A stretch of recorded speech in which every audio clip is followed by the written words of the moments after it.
failure is ladder to success. Yeah. Failure is ladder to success. If you fail, Yeah, that's if you true. look at the tiger. Yeah. When the tiger wants to pounce on the prey, he goes back 5 steps. Yeah. He bounces 10 steps to get the tiger.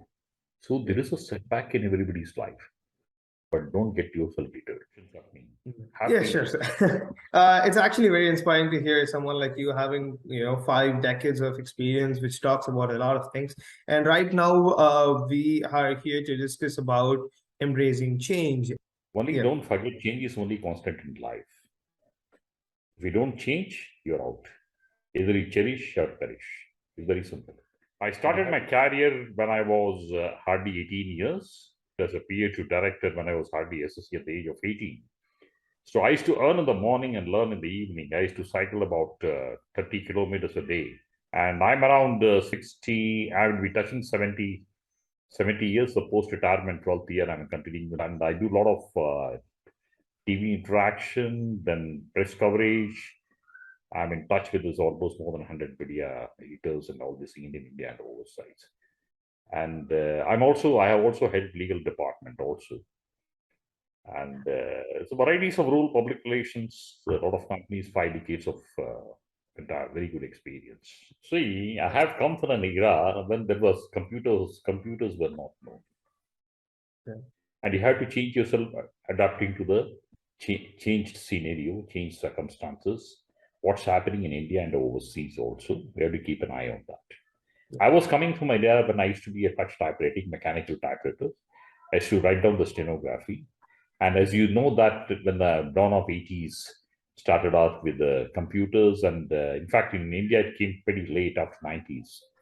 And I used to spend time, I adapted myself and ensured that I spend more time on learning computers. And later I became so perfect. The interesting change which happened was I made a paperless office. I made an app, field app, where I can monitor, connect it to the GPS, and all became highly tech savvy. And even today also, you'll find a lot of my videos on Facebook, LinkedIn.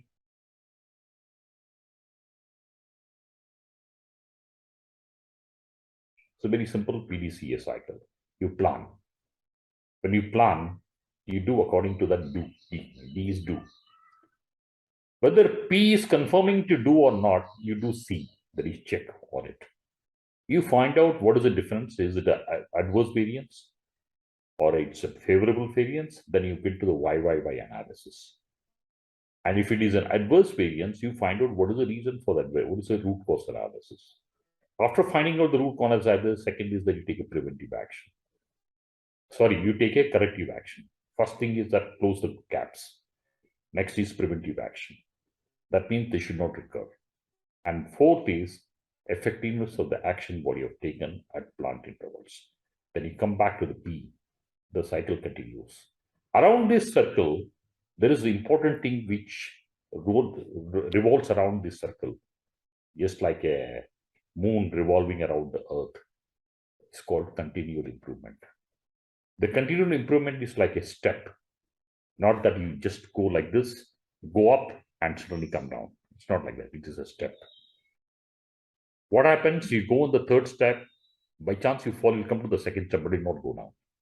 So it's a continuous improvement and continual improvement, two different things.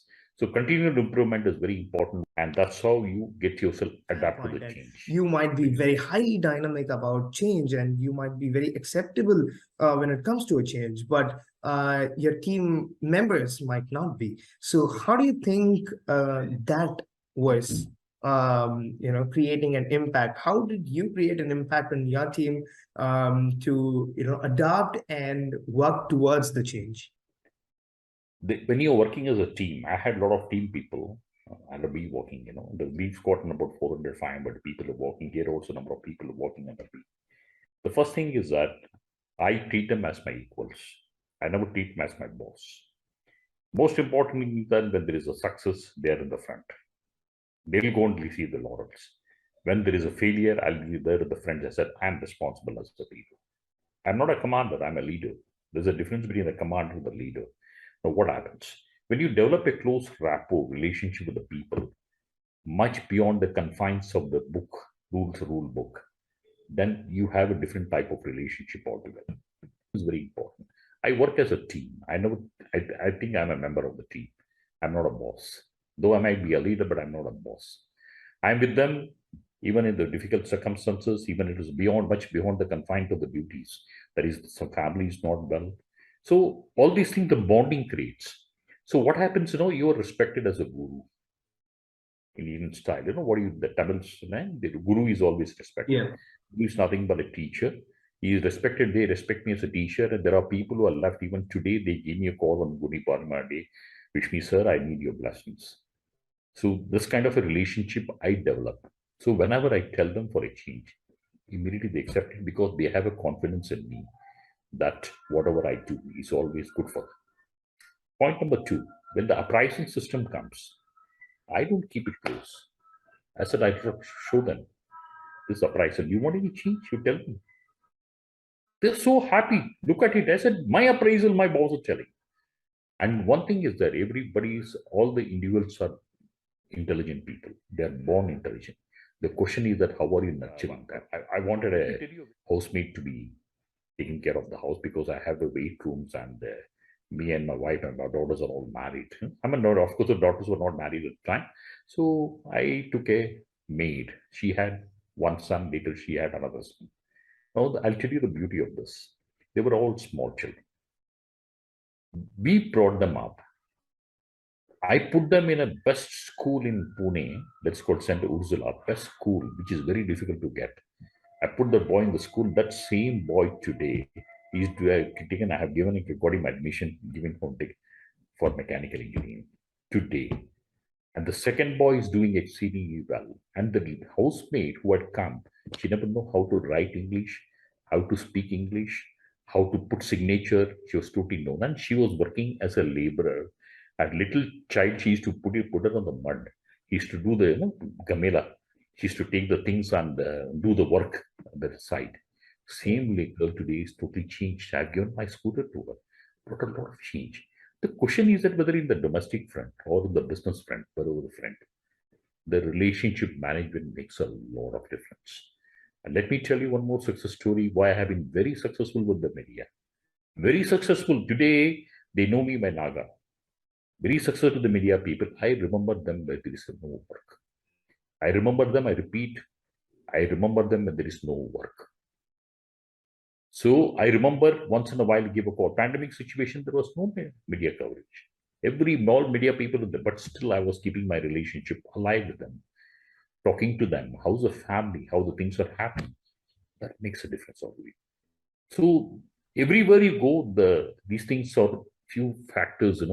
The personal touch factors makes a lot of difference. And I've been very, very successful in this field. Yeah. That being said, that's something which is quite inspiring because not everyone has a big heart to help someone and help them grow in their life. And when people really look back and talk to you and come back to you, that's something which makes the teacher great. And I think you have done it like at a very amazing rate because my father still tells about you, and he is like, Naga sir is like a really inspiring person for me also. He has done a lot of things, and I'm too out of my league to even compete with him or something. So that's something which is always... I remember him when there was no work, when he was not an auditor. I remember him still. I used to be in touch with him. Yeah, he used to say that. Yeah. So what kind of suggestion would you give for a new hire? Like if you're going to take a new person, what's going to be a suggestion for them to adopt change and to be in the dynamic environment, especially with the growing industry in India and globally? I've convinced the notorious people in my life. Notorious means what? They will not listen to you. I have convinced, and today they have got salute me. Sir, what he said is absolutely right. Question is how you approach. You should be more as a guru, more as a teacher, than taking a stick and showing that this is the rule of the book. If you don't do it, you'll be in trouble. Don't do that. Even I'm telling you, I have handled a very interesting separation. Very interesting separation. Yeah. I put Dr. Abdul Kalam used to say, salute your duty. I mean, if you salute your duty, you don't have to salute anybody. If you pollute your duty, you have to salute it.